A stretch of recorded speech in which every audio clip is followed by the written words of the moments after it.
Here's a familiar upland scene in England and Wales and in parts of Scotland, with the vegetation on the hills grazed bowling green short, often on very steep slopes.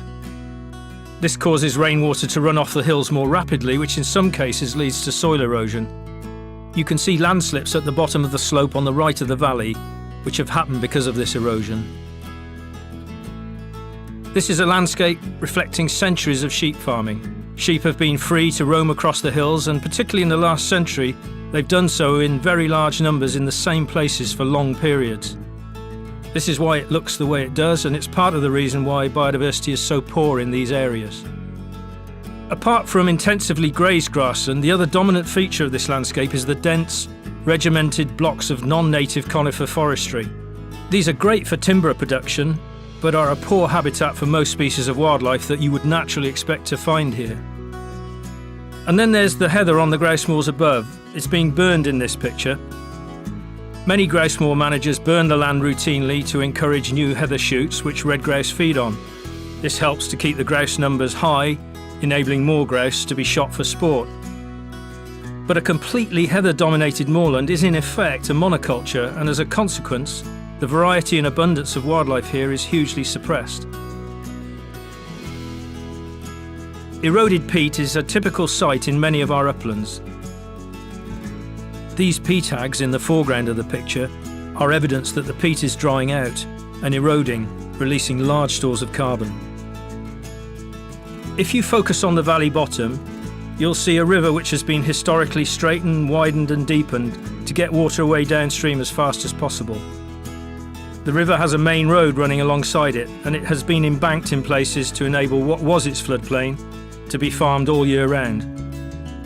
All of these man-made interventions have reduced the biodiversity value of the river environment and have unwittingly increased the flood risk to communities further downstream.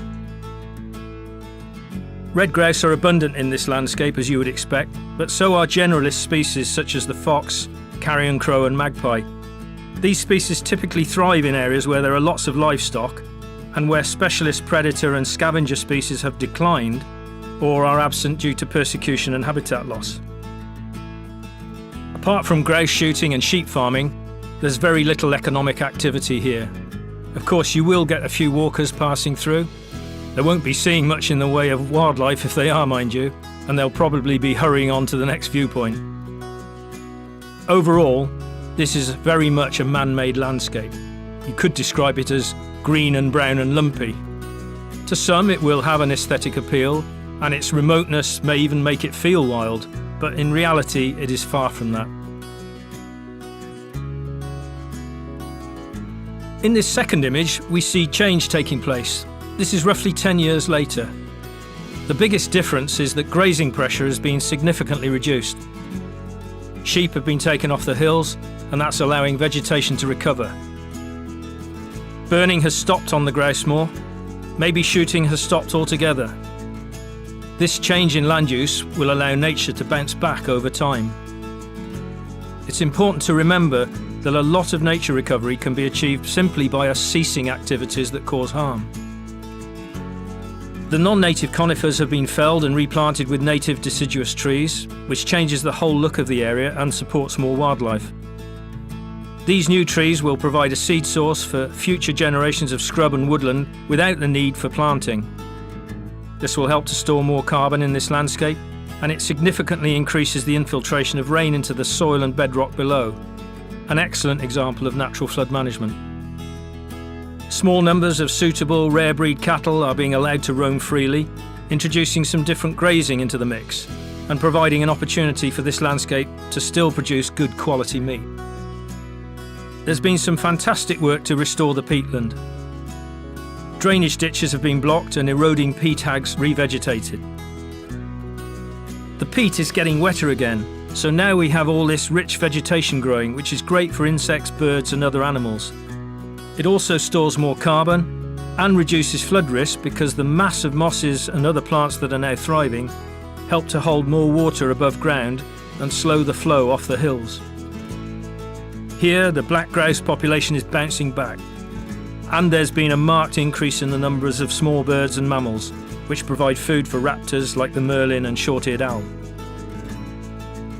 The river has become a lot wilder. The main road has been relocated to the edge of the floodplain, and the flood embankments have been deliberately breached. Now the river is being allowed to find its own path and reclaim its natural floodplain. This should help to slow the flow of water off the land and reduce the risk of flooding downstream.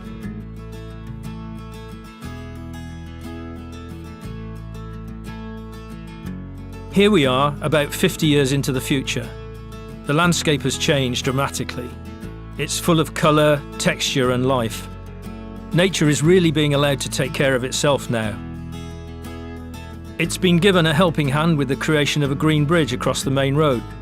This allows wild animals and livestock to move more freely and safely through the landscape. And the lynx is back. There's no reason we shouldn't have lynx back in Britain in upland landscapes like this. The natural woodland here will suit their stealthy ambush hunting technique, and they'll help to manage deer numbers, which would otherwise have a big impact on the vegetation. The wildcat has also been successfully reintroduced after teetering on the brink of extinction in Britain at the beginning of the 21st century.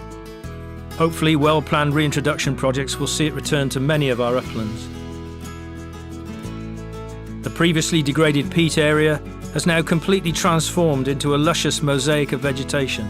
This is great for birds and insects, including a few species like the marbled white butterfly, which have expanded their ranges northwards as a result of climate warming. There are more people here too. The rewilding this valley has led to many more job opportunities through diversification of land use. Grouse shooting and sheep farming may have ceased, but there are still livestock to be cared for, and you can see people foraging, perhaps for berries or mushrooms.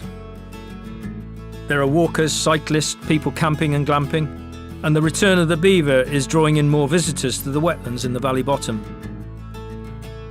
People are also growing food on a small market garden scale, in the polytunnels and in a small orchard near the buildings.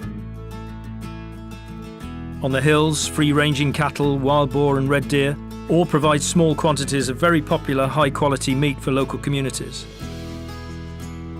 And then there are the activities we can't see here, which all contribute to the local economy, including low-impact silviculture, nature tour guiding, wild swimming, forest schools and scientific monitoring. These all bring in extra jobs and a big increase in volunteers, helping to restore vitality and economic resilience to these upland landscapes. This is a challenging but genuinely achievable vision for rewilding in our uplands. Now we need to think big and act wild to make it happen.